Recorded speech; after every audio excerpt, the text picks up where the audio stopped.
بسم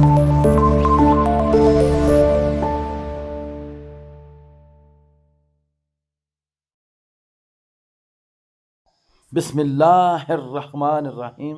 محمد عارف گل، فکر آخرت اور ہم سے نیوز الرٹ کے ساتھ حاضر خدمت ہے۔ آج کی سب سے بڑی نیوز، محمد بن سلمان بن عبد العزیز سعودی عربیہ کے ولی عہد وزیر اعظم محمد بن سلمان پاکستان اور انڈیا کے دورے پر تشریف لانے والے ہیں۔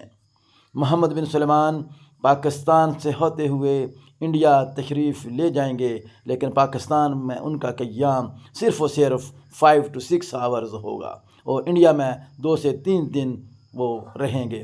اس کے علاوہ سعودی عربین ایئر لائن نے اسپیشلی ڈسکاؤنٹ ٹکٹس کا آغاز کر دیا ہے، جس میں پاکستان بھی سر فہرست ہے۔ جو بھائی اور دوستو حضرات سعودی عربین ایئر لائن سے ٹکٹ خریدنا چاہتے ہیں، ان کے لیے اسپیشل ڈسکاؤنٹ کا اعلان کیا گیا ہے۔ تمام بھائی دوست بہن اس سے فائدہ اٹھا سکتے ہیں۔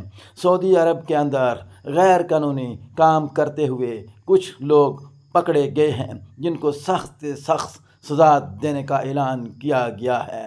سعودی عرب میں مقیم جتنے بھی پاکستانی ہیں، ان کو چاہیے کہ اپنے آپ کو اس طرح کے جرائم سے پاک رکھیں، تاکہ پاکستان کا نام جہاں سعودی عرب میں روشن ہے، وہاں پوری دنیا کے اندر بھی روشن رہے۔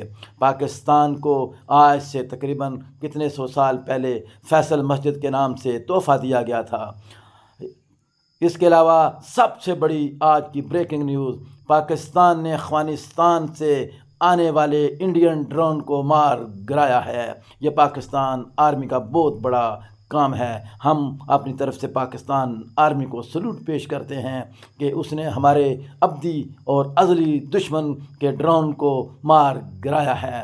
سعودی عرب اور پاکستان کے دیرینہ تعلقات ہیں، جس کی وجہ سے محمد بن سلمان پاکستان میں 5 سے 6 گھنٹے قیام کریں گے اور اس کے بعد انڈیا کی طرف رواں دواں ہو جائیں گے، کیونکہ انڈیا کے ساتھ سعودی عربیہ کے بہت سارے ٹریڈیشنل اور بہت سارے اکنامک معاہدات ہیں، جن کے اوپر عمل کرتے ہوئے سعودی عربیہ آگے بڑھنے کی کوشش کر رہا ہے۔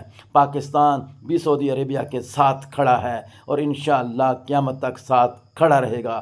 پاکستانی عوام سعودی عربیہ کو اپنا دوسرا گھر تصور کرتے ہیں، اور میں سمجھتا ہوں کہ آنے جانے والی جتنی بھی پاکستان کی گورنمنٹس ہوتی ہیں، انہیں بھی چاہیے کہ سعودی عربیہ کے ساتھ دیرینہ تعلقات کو بحال کریں انشاءاللہ تعالی۔